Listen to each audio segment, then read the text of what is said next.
नमस्कार, news state के digital platform पर आपका स्वागत है और मैं हूं आपके साथ में ऋतु तोमर। जो लोग ट्रेन से सफ़र करते हैं उनके लिए खबर बहुत खास है, तो बड़ा ध्यान से सुनिएगा।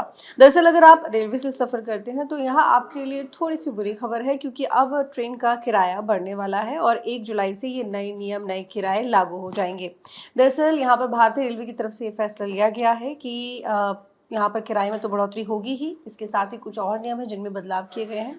सबसे पहले बात यहाँ पर करते हैं किराए को लेकर। अगर हम यहाँ पर बात करें इसकी कि कौन कौन सी ट्रेन के किराए बढ़ेंगे, तो मैं आपको बता दूँ कि चाहे मेल हो या फिर एक्सप्रेस हो या फिर यहाँ पर एसी कोच हो, सभी के लिए जो किराए हैं वो बढ़ जाएंगे। लेकिन वो किस तरह बढ़ेंगे वो भी हम आपको यहाँ पर जानकारी देंगे। दरअसल कैटेगरी वाइज इन किरायों को बढ़ाया गया है और इसमें चाहे एसी हो, नॉन एसी मेल हो या फिर एक्सप्रेस समेत लंबी दूरी ट्रेनों के लिए किराए में बढ़ोतरी की बात हो, सभी के किराए बढ़ेंगे और ये बढ़ोतरी ट्रेनों की अलग अलग कैटेगरी के लिए की गई है।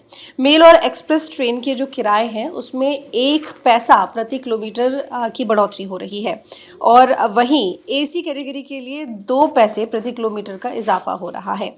1 जुलाई 2025 से ये नया बदलाव लागू हो जाएगा, यानी कि 1 जुलाई 2025 के बाद में या 1 जुलाई से आप जो भी अपनी ट्रेन के लिए सीट रिज़र्व कराएंगे या बुक कराएंगे तो उसमें आपको बढ़ा हुआ किराया देना होगा। इवन आप अभी भी देख रहे होंगे, अगर आपने आगे की टाइमिंग्स के लिए अपने सफ़र के लिए टिकट बुक्स कराई होंगी तो ज़ाहिर तौर पर वो आम तौर पर जो बुकिंग होती है उनसे महंगी होंगी। उनकी महंगी होने की वजह क्या है वो इसी वीडियो में जानकारी छिपी हुई है, तो आप पूरा वीडियो देखिएगा।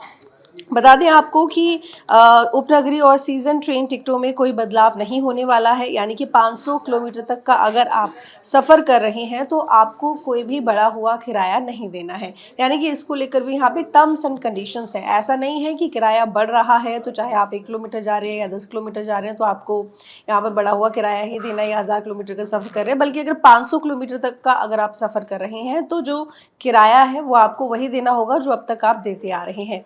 लेकिन अगर आपकी यात्रा 500 किलोमीटर से ऊपर है या फिर आपका सफ़र लंबा है 500 किलोमीटर से ज़्यादा, तो फिर ऐसे में आपको ये बढ़ा हुआ किराया देना होगा। आपकी जो टिकट बुक होगी उस पर वो नया नियम लागू हो जाएगा। तो अगर दूरी 500 किलोमीटर से ज़्यादा है तो 0.5 पैसा प्रति किलोमीटर पर ही यहाँ पर ये रेट लगाया जाएगा। यानी कि जो पहले आप किराया देते थे और अब क्योंकि 1 पैसा प्रति किलोमीटर के हिसाब से बढ़ोतरी की जा रही है तो उसमें आधा कर दिया गया है, आधे से भी आधा, और 0.5 जो प्रतिशत की बढ़ोतरी होगी उसके हिसाब से आपके टिकट में रेट एक्स्ट्रा लग जाएगा। और वहीं राजधानी ट्रेन में फिलहाल दिल्ली से पटना के लिए किराया 2485 रुपये है, जो कि 1 रुपये से बढ़कर 2505 रुपये हो जाएगा। ये एक एग्जाम्पल के तौर पर है, यानी प्रति किलोमीटर 2 पैसे किराए में इजाफा हुआ है और दिल्ली से पटना की दूरी करीब 1000 किलोमीटर है। इसी तरह दिल्ली से पटना के बीच चलने वाली संपूर्ण क्रांति एक्सप्रेस से 3A का किराया फिलहाल 1350 रुपये है, जबकि 1 जुलाई से किराए में करीब 20 रुपये का इजाफा हो जाएगा। यानी 1 जुलाई से किराया बढ़कर 1370 रुपये कर दिया जाएगा। वहीं दिल्ली पटना स्लीपर क्लास का फिलहाल किराया 510 रुपये है।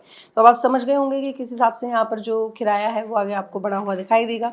रेलवे के मुताबिक नॉन एसी ट्रेन में 1 पैसा प्रति किलोमीटर किराए में इजाफा होने वाला है और इस हिसाब से दिल्ली से पटना के लिए स्लीपर क्लास के लिए किराए में 10 रुपये का इजाफा होगा।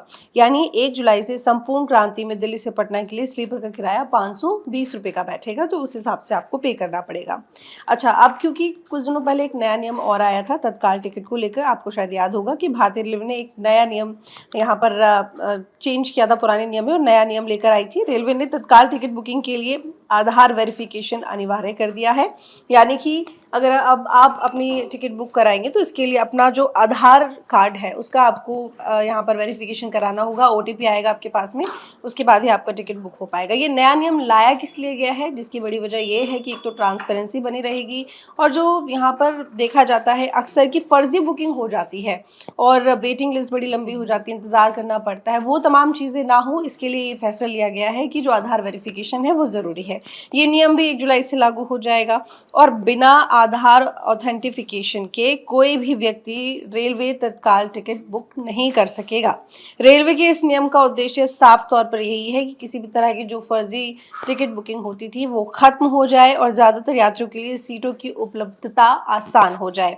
क्योंकि पहले होता यही था, लोग जाने के चक्कर में अक्सर 2-2 3-3 महीने पहले टिकट बुक करा लेते हैं और ज़्यादातर सीटें उसके बावजूद भी वेटिंग लिस्ट पर रह जाती थी और ऐसे में कई तरह के जो फर्जीवाड़े हैं वो भी सामने आते थे। वो दिक्कतें अब ना हो, उसी दिक्कत को ख़त्म करने के लिए ये फैसला लिया गया है कि आधार वेरिफिकेशन ज़रूरी है और 15 जुलाई से OTP भी अनिवार्य हो जाएगा। यानी कि नोटिस में ये कहा गया है कि एक साथ 2025 से तत्काल योजना के तहत टिकट IRCTC की वेबसाइट और ऐप के ज़रिए कर सकते हैं। यानी कि आप यहाँ पर जो वेबसाइट है उसके थ्रू तो आप बुक ही करते हैं अपनी टिकट, लेकिन साथ ही आप ऐप के ज़रिए भी कर सकते हैं, जिसके लिए आधार ऑथेंटिफिकेशन ज़रूरी होगा। और ये भी कहा गया है कि 15 जुलाई से यात्रियों को तत्काल टिकट बुक करते वक्त आधार बेस्ड OTP वेरिफिकेशन का एक और स्टेप पूरा करना होगा। यानी कि जब आप आधार वेरिफिकेशन करेंगे तो आपके मोबाइल नंबर पर एक OTP आएगा जिसको आपको डालना पड़ेगा और उसके बाद ही आपका जो वेरिफिकेशन है वो पूरा हो पाएगा और तब आपकी बुकिंग होगी। क्योंकि अक्सर हम देखते हैं यहाँ पर क्यों आजकल बहुत ज़्यादा फ्रॉड भी चल रहे हैं OTP को लेकर और लोग जिनको जानकारी नहीं होती वो टिकट बुक करेंगे तो वो डर जाएंगे कि अरे फ़ोन पर OTP आया है, हम इस OTP का इस्तेमाल करें या फिर ना करें, कहीं ऐसा ना हो कि हमारा बैलेंस कट जाए। इस तरह की तमाम तरह की चीज़ें दिमाग में चलती रहती हैं। तो उसके लिए ये जानकारी भी ज़रूरी है और अपडेट होना ज़रूरी है कि जो आगे नियम हैं वो बदले हैं और टिकट बुक करने का जो प्रोसेस है उसमें भी बदलाव हुआ है, जिसकी वजह से ये ज़रूरी हो जाता है कि OTP आपके फ़ोन पर आएगा। लेकिन ध्यान दीजिएगा कि वो जो OTP आएगा वो ज़ाहिर तौर पर यहाँ पर रेलवे विभाग की तरफ से, यहाँ पर IRCTC की तरफ से आएगा और IRCTC की तरफ से जब OTP आएगा आपको उसी को डालना है। ऐसा ना हो कि आपके पास कोई कॉल आए जिसमें आप अपना OTP बता दें, तो इस तरह का कोई नियम नहीं है। बल्कि अगर आप ऐप का और वेबसाइट का इस्तेमाल करते हैं तो उसमें जब आप आधार वेरिफिकेशन करेंगे उसके वक्त ही आपके फ़ोन पर वो OTP आएगा जिसको आपको इस्तेमाल करना है और तब आपकी जो टिकट है वो बुक हो जाएगी। वहीं आपने ये भी सुना होगा कि पिछले कुछ दिनों में कुछ इस तरह की खबरें भी आई थी कि ATM सर्विस जो है वो शुरू होने वाली है ट्रेन में। तो यानी कि कुछ ट्रेन सिलेक्टेड ऐसी हैं जिनमें ATM सेवा भी अब शायद आपको देखने को मिले। धीरे धीरे देखिए यहाँ पर जो रेलवे प्रशासन है वो काम कर रहा है कि किसी भी तरह से जो सुविधाएं हैं वो और बेहतर की जा सके ताकि जो यात्री सफ़र करते हैं उनका सफ़र आसान हो जाए। हम आए दिन नए वीडियोज़ और फोटोज़ देखते रहते हैं, चाहे वो वंदे भारत की ट्रेन हो या शताब्दी हो, एक्सप्रेस हो या कोई मेल हो, लेकिन उसमें होता ये है कि जो यात्री हैं वो हर वक्त कोई ना कोई कंप्लेंट डालते हैं, जैसे कि साफ़ सफाई नहीं है, जो कैंटीन का खाना जाता है वो अच्छा नहीं है, हाइजीन का इशू रहता है और भी कई तरह की प्रॉब्लम्स हैं जो लोगों की तरफ से, यात्रियों की तरफ से की जाती हैं। लेकिन ऐसे में यहाँ पर जो रेलवे प्रशासन है वो लगातार कोशिश करता है, काम करता है कि तमाम यात्रियों को एक सही सफ़र उपलब्ध कराया जा सके, तमाम सुविधा दी जा सके। तो धीरे धीरे करके स्टेप बाय स्टेप उन सुविधाओं को बेहतर करने की कोशिश की जा रही है। जानकारी आपको कैसी लगी कमेंट करके ज़रूर बताइएगा, लाइक कीजिएगा, शेयर कीजिएगा। धन्यवाद। जहाँ भक्ति है हर शब्द में, कथाओं में छिपे हैं दिव्य रहस्य और ज्योतिष देता है जीवन को दिशा। धर्म से जुड़ी हर बातों को जानने के लिए हमारे चैनल स्तुति को सब्सक्राइब करें। चैनल पर जाने के लिए इस लिंक पर क्लिक करें।